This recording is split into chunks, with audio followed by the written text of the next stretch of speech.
Hi everyone साथियों, स्वागत है आप सभी का dedicated civil services exam platform पे। साथियों, आज फटाफट 15 मिनट रिवीजन सीरीज में आप सभी लोग संविधान के महत्वपूर्ण भाग और संविधान में जो भी अनुसूचियां दी गई हैं उसको हम लोग फटाफट से 15 मिनट में कवर करेंगे। आइए चलते हैं, क्लास स्टार्ट करते हैं। एनसीईआरटी सार संग्रह की इस किताब को हम अपना रिवीजन का माध्यम बनाए हुए हैं और इसमें आप देखेंगे तो भाग में देखिए आपको सारी की सारी भागें दी गई हैं। यहाँ पे देखो भाग एक की जब बात आ रही है तो संघ और उसके राज्य क्षेत्र की बात की गई है, मतलब कि the union and it's territory की बात की गई है। और यहां आपको सामने दिया गया है कि आर्टिकल 1 से 4 तक अगर आप पढ़ेंगे तो आपको उसमें संघ और उसके राज्य क्षेत्र के बारे में जानकारी देखने को मिलेगी। वहीं पे अगर हम भाग 2 की बात करते हैं, देखो बगल में ये रोमन अंक में भी लिखा गया है, क्योंकि आपके एग्जाम में रोमन अंक में भी भाग मैक्सिमम टाइम पूछे जाते हैं। आपको रोमन अंक में थोड़ी सी प्रैक्टिस कर लेनी है ताकि आपको 22 नंबर तक आपको रोमन अंक समझ में आए। तो भाग 2 देखो क्या कह रहा है, नागरिकता की बात कर रहा है, सिटीजनशिप की बात कर रहा है और आर्टिकल देखे तो 5 से 11 तक आप देखेंगे तो नागरिकता की बात इसमें की गई है। वहीं पे अगर हम लोग भाग 3 देख लेते हैं तो ले भैया, भाग 3 तो बहुत ही इंपॉर्टेंट है क्योंकि मूल अधिकार है, फंडामेंटल राइट्स है, मतलब कि राज्य के विरुद्ध नागरिकों को जो आपके संविधान में अधिकार दिए गए हैं, गारंटी दिया गया है, वो इस मूल अधिकार में दिया गया है साथियों, जो आप कहते हैं फंडामेंटल राइट्स। अगर हम इसके आर्टिकल्स की बात करें तो आर्टिकल 12 से 35 तक आप जब पढ़ोगे तो आप देखोगे मूल अधिकार से संबंधित बातें की गई हैं। वहीं पे अगर हम लोग भाग 4 अगर देखें तो इसमें हम लोग राज्य के नीति निदेशक तत्व, मतलब कि directive principle of state policy, जिसको डीपीएसपी आप कहते हो, इसकी बात की गई है। और ये आप देखोगे तो आर्टिकल 36 से 51 तक इसमें बात की गई है। वहीं पे अगर आप देखोगे तो भाग 4 क, जो कि आप देखेंगे कि 42वां संविधान संशोधन 1976 में स्वर्ण सिंह कमेटी की सिफारिश पे जोड़ा गया था, जिसको आप लोग मौलिक कर्तव्य कहते हैं। तो मौलिक कर्तव्य या इसी को इंग्लिश में फंडामेंटल ड्यूटीज आप कहते हैं, भाग 4 क में शामिल किया गया है। और इसके आर्टिकल्स को अगर आप देखें तो आर्टिकल 51 क में इसकी बात की गई है। वहीं पे अगर आप भाग 5 देखें तो भाग 5 में संघ की बात की गई है, मतलब कि द यूनियन की बात की गई है। और अगर आपको संघ की सारी चीजों को पढ़ना है तो आप यहां पे सीधा कैटेगराइज कर दिया गया है कि आर्टिकल 52 से 151 तक अगर आप पढ़ते हैं तो आपको संघ की सारी जानकारी आपको मिल जाएगी। वहीं पे आप भाग 6 में अगर देखें तो राज्य की बात की गई है, द स्टेट की बात की गई है, और ये आप देखेंगे तो आर्टिकल 152 से 237 तक ये बात किया गया है। वहीं पे भाग 7 में आप देखेंगे तो भाग 7 देखो यहां पे थोड़ा सा समझने की जरूरत है। भाग 7 पहले था, अब इसको निरसित कर दिया गया है, अब इसको खत्म कर दिया गया है, जो कि आर्टिकल 238 था, इसे खत्म कर दिया गया है। तो भाग 7 आपसे एग्जाम में नहीं पूछेगा, निरसित है, खत्म है, लेकिन फिर भी आप ध्यान रखो।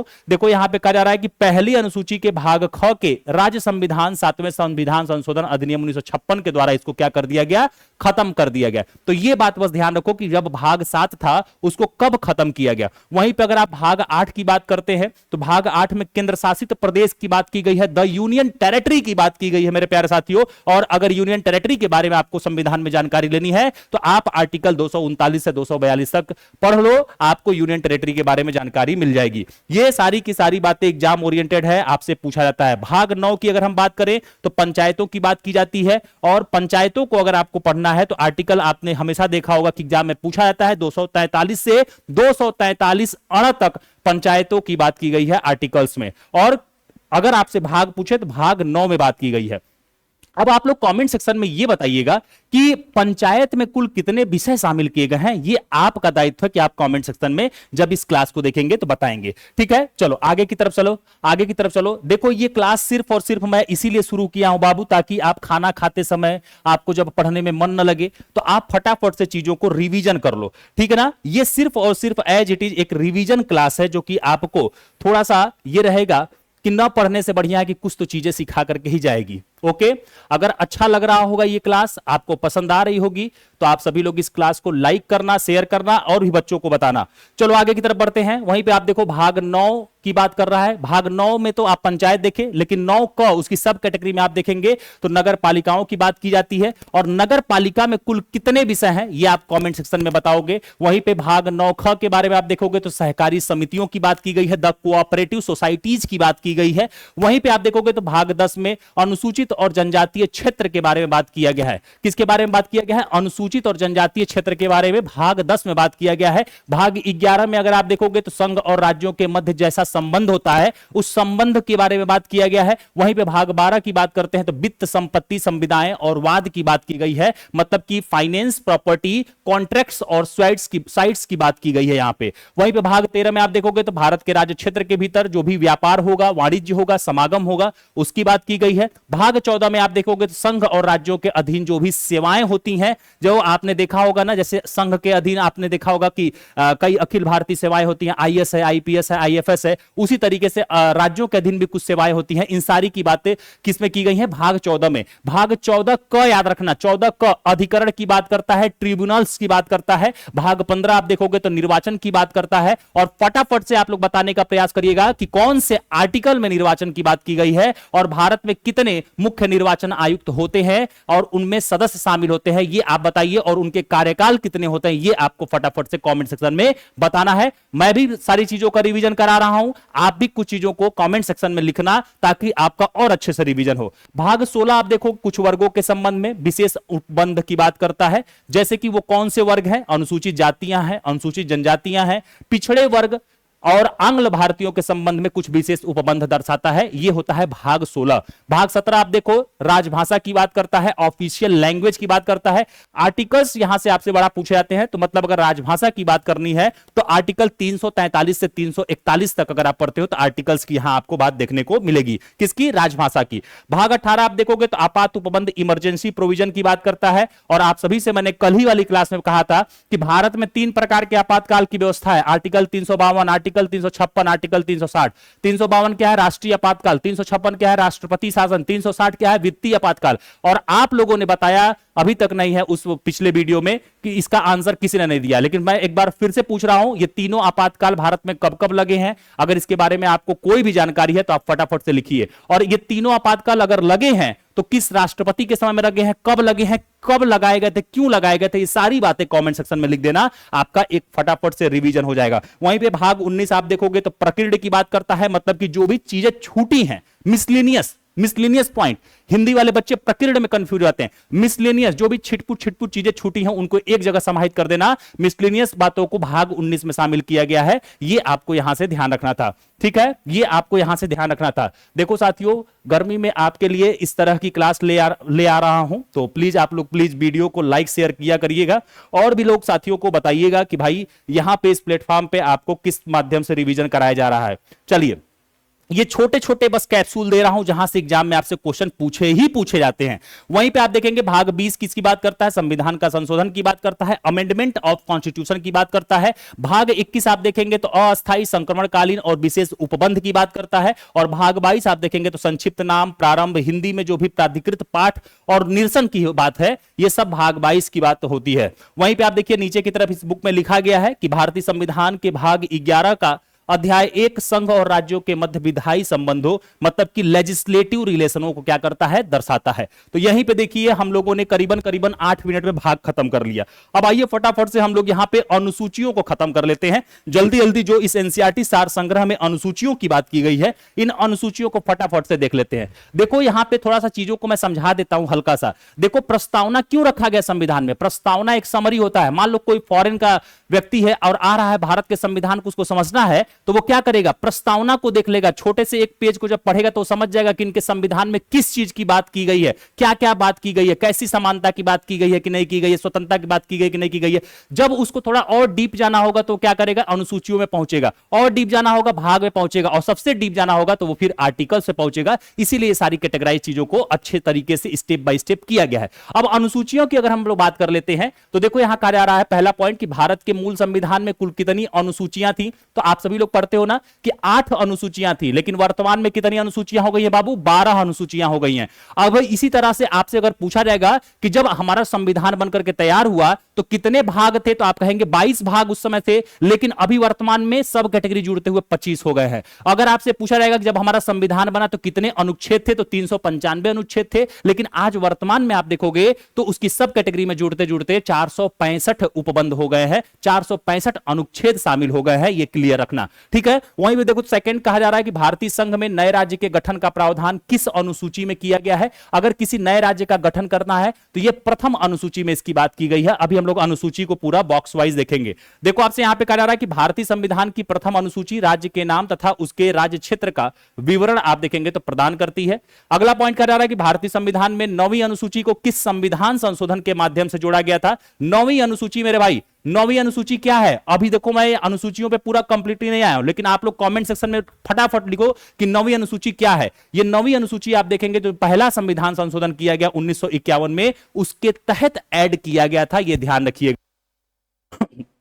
आगे की तरफ देखो, अगला पॉइंट कह रहा है भारत के संविधान की किस अनुसूची में विभिन्न राज्यों में अनुसूचित क्षेत्रों के प्रशासन और नियंत्रण के लिए विशेष उपबंध की बात की गई है। तो आप कहोगे कौन सी अनुसूची में? 5वीं अनुसूची में, जिसमें जनजाति, अनुसूचित जाति और जनजाति के लिए विशेष उपबंध की बात की गई है। कौन करता है ये विशेष उपबंध? तो राष्ट्रपति उपबंध कर सकता है, वहां के राज्यपाल के माध्यम से या वहां के प्राधिकार के माध्यम से। ठीक है, ये सारी की सारी चीजें एकदम क्लियर रखना। देखो आगे कहा जा रहा है कि सरकारों द्वारा जो शुल्क एवं कर लगाने का अधिकार संविधान की किस अनुसूची में मतलब उल्लिखित है। तो आप जो 7वीं अनुसूची वो पढ़ते हैं ना, जिसमें आप लोग संघ सूची, समवर्ती सूची और राज्य सूची के विषय पढ़ते हैं, ये उसमें शामिल होता है। जो भी शुल्क और कर लगाने का अधिकार होता है किसमें शामिल है? 7वीं अनुसूची में। वहीं पे देखो अगला पॉइंट कर रहा है कि राज्य भूमि सुधार अधिनियम को संवैधानिक सुरक्षा प्रदान करने हेतु इसे किस अनुसूची में सम्मिलित किया गया? तो आप कहेंगे 9वीं अनुसूची में इसे सम्मिलित किया गया था। किसे? 9वीं अनुसूची में। देखो वहीं पे आपसे कहा जा रहा है कि जो 10वीं अनुसूची थी उसको 52वां संविधान संशोधन अधिनियम 1985 द्वारा संविधान में जोड़ा गया था। 91वें संविधान संशोधन अधिनियम 2003 द्वारा इसे संशोधन किया गया और इसे दल बदल विरोधी कानून मतलब कि एंटी डिफेक्शन लॉ भी कहा जाता है। क्योंकि आप देखेंगे भारत में क्या होता था आजादी के बाद से और 1985 तक जब तक ये कानून नहीं जुड़ा था, ये अनुसूची नहीं जुड़ी थी, उसके पहले क्या होता था कि आज कोई नेता है, कल वो अचानक से मूड गड़बड़ाया, रिजाइन मार देता था। तो इससे क्या होता था कि पार्टी में अस्थिरता आ जाती थी। सरकार अगर मान लो चल रही है तो तुरंत वो सरकार गिर भी सकती थी, क्योंकि मान लो उसके 50 विधायक दूसरे पार्टी में चले गए। तो ऐसे में क्या होता था कि राजनीतिक अस्थिरता आ रही थी। इसीलिए आप देखेंगे तो 10वीं अनुसूची को जोड़ने का प्रयास किया गया था और इसमें कुछ क्राइटेरिया तय किया गया कि अगर आप किसी एक पार्टी को छोड़ के दूसरी पार्टी में जाना चाहते हैं तो उसके क्या क्राइटेरिया होंगे, उन क्राइटेरिया को आप फुलफिल करिए, फिर आप जाइए आराम से पार्टी छोड़िए।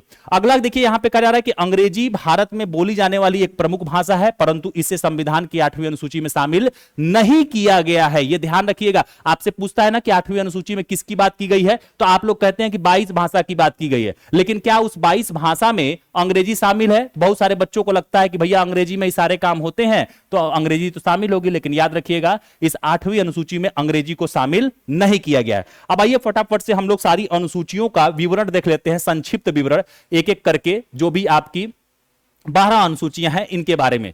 आइए फटाफट से देखते हैं। देखो यहां पे आपसे पहली अनुसूची किसकी बात कर रहा है। देखो इसको याद करने का तरीका, जब पहला आर्टिकल आप पढ़ते हो तो संघ और उसके राज्य की बात करता है, मतलब कि संघ, राज्य और केंद्र शासित प्रदेश। उसी तरह से जो पहली अनुसूची है राज्य और संघ क्षेत्रों की बात करता है, यूनियन टेरिटरी की बात करता है, ठीक ना। मतलब उसमें उनके नाम, उनकी सीमाएं कितनी है, इसकी बात करता है। ये पहली अनुसूची है, मतलब कि आपको राज्य एवं उसके जो केंद्र शासित प्रदेश है उसकी बात पहली अनुसूची में देखने को मिलती है। अब जब दूसरी अनुसूची की बात आ जाती है तो अभी मैं आपको एक बार में फटाफट से याद करा दूंगा कि क्या कहता है। अब जैसे मान लो आप कहीं काम करने जाते हो तो काम के दौरान आप क्या करते हो? सबसे पहले मान लो कि अगर आप किसी पद पे गए तो सबसे पहले आप उसके लिए ओथ लेते हो, शपथ लेते हो, मान लो, ठीक ना, तब ना आपको सैलरी मिलेगा। लेकिन अनुसूची के मामले में ये चीजें उल्टा है। अनुसूची में अगर आपसे पूछेगा दूसरी अनुसूची तो पहले ही पैसा ले लो, पेंशन ले लो, पहले ही वेतन ले लो, और तब तीसरी अनुसूची में जाकर के तुम शपथ लो। मतलब कि पहले पैसा लेकर के ये महसूस करो कि हाँ ये फ्रॉडगिरी नहीं कर रहा, पैसा पहले दे रहा, तब जाके शपथ लेंगे।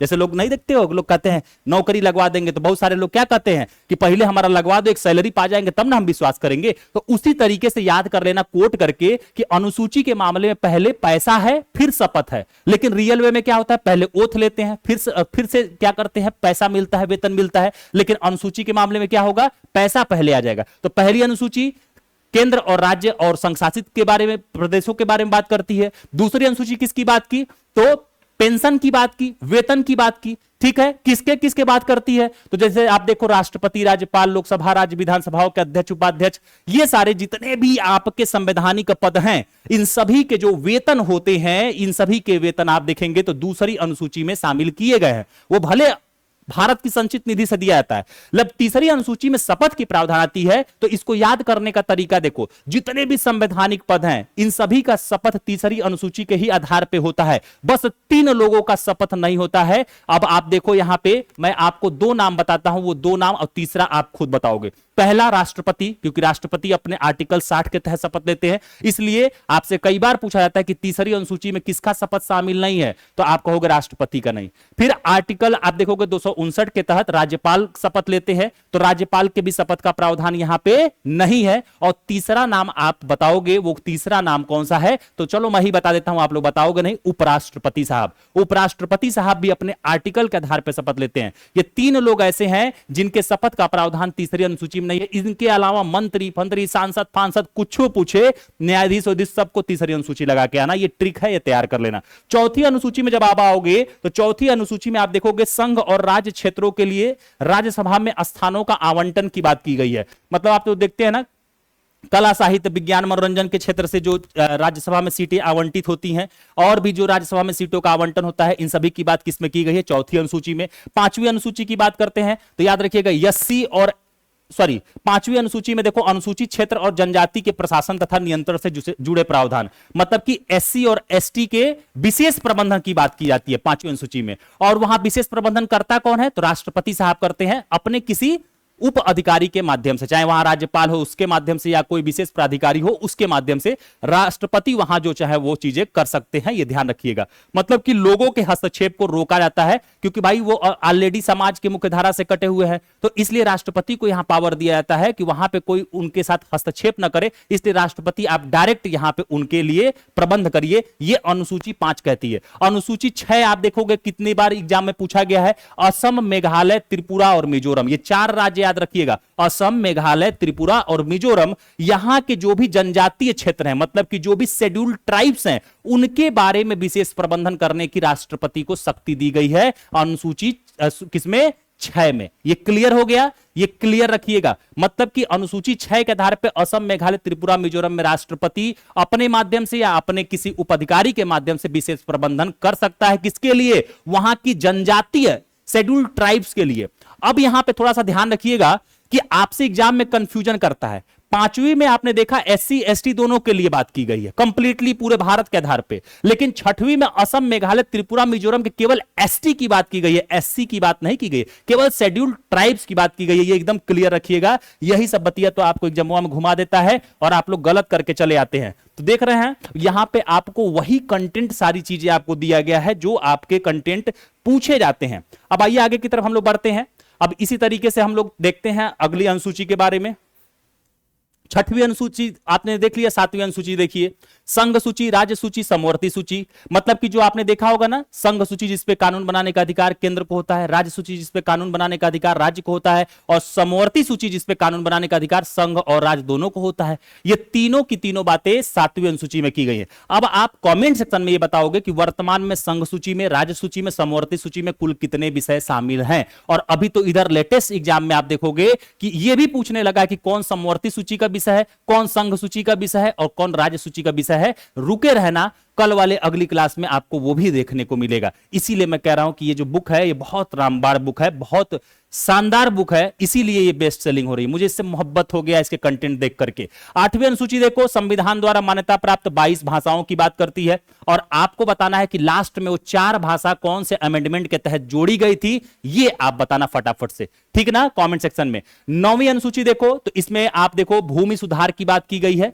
अब यहां देखो कहा जा रहा है कि इसमें भूमि सुधार व जमींदारी उन्मूलन से संबंधित अधिनियम, नियम, विनिमय और जिन्हें न्यायिक पुनरावलोकन से बचाने के लिए इनमें सम्मिलित किया जाता है। मतलब कि यहां पे न्यायिक पुनरावलोकन ऐसे भूमि सुधार अधिनियमों का नहीं किया जा सकता है। मतलब कि सीधा याद रखना 9वीं अनुसूची भूमि सुधार से संबंधित है। ओके, 10वीं अनुसूची दल बदल से संबंधित है। मतलब कि दल बदल जो अभी आपने देखा 1985 में जोड़ा गया, ठीक है ना, संविधान संशोधन करके। तो दल बदल का मतलब कि जो पार्टी लोग खेल खेलते थे आए दिन, पल भर में ये पार्टी, पल भर में वो पार्टी बदलते थे, उनके लिए कुछ क्राइटेरिया तय किया गया। तो 10वीं अनुसूची दल बदल है। 11वीं अनुसूची किसकी बात करती है, पंचायत की शक्तियां और कार्यों की बात करती है। 12वीं अनुसूची नगर पालिकाओं की बात करती है। अब आ जाओ सरसरी निगाह से बताते हैं कैसे चीजों को तैयार करना होता है। पहली अनुसूची क्या हुआ केंद्र, राज्य, केंद्र शासित प्रदेश की बात किया। दूसरी अनुसूची मतलब कि आपको तैयार हो गया कि भैया पहले हम क्या करेंगे, पैसा लेंगे, पेंशन लेंगे, ठीक है, कौन लेगा, तो जितने भी संवैधानिक पद हैं उनके वेतन की बात करती है। तीसरी अनुसूची जितने भी संवैधानिक पद हैं उनके शपथ की बात करेगी,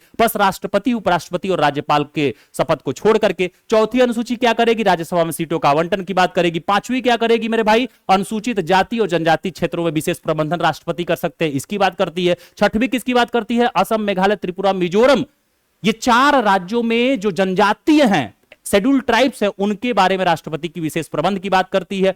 अब वहीं पे देखो 7वीं अनुसूची संघ सूची, समवर्ती सूची, राज्य सूची की बात करती है। 8वीं 22 भाषा की बात करती है। 9वीं किसकी बात करती है, भूमि सुधार की। 10वीं दल बदल की। 11वीं पंचायत की। और 12वीं किसकी बात करती है, नगर पालिका की। कंप्लीट हो गया कि नहीं हो गया, ये तैयारी करने का तरीका होता है। बाकी यहां पे हमने इसके कंटेंट को आपको बता दिया। देखो यहां पे कुछ बातें कही जा रही है कि 8वीं अनुसूची में सिंधी भाषा 21वें संविधान संशोधन अधिनियम 1967 के द्वारा जोड़ी गई थी। और यहीं पे आप देखो आज का फटाफट रिवीजन क्लास में हम लोग 2 चैप्टर मतलब कि भाग संविधान के और संविधान के अनुसूचियों को हम लोग फटाफट से 20 मिनट में कंप्लीट कर लिया। अगर वीडियो अच्छा लगे तो दबा करके, ठोक करके लाइक करना, शेयर करना, और दबा करके शेयर कर दो यार, ठीक है ना। देखो इतनी गर्मी में भी पढ़ा रहा हूं, ये देख रहा पसीना देखो ऐसे चू रहा है, ठीक है ना। तो आपके लिए अगर फ्री में कर रहा हूं तो हमारे लिए भी आप लोग प्लीज रिक्वेस्ट है कुछ करिए। Thank you so much. कल फिर मिलते हैं अगले वीडियो में। आप सभी को जय हिंद।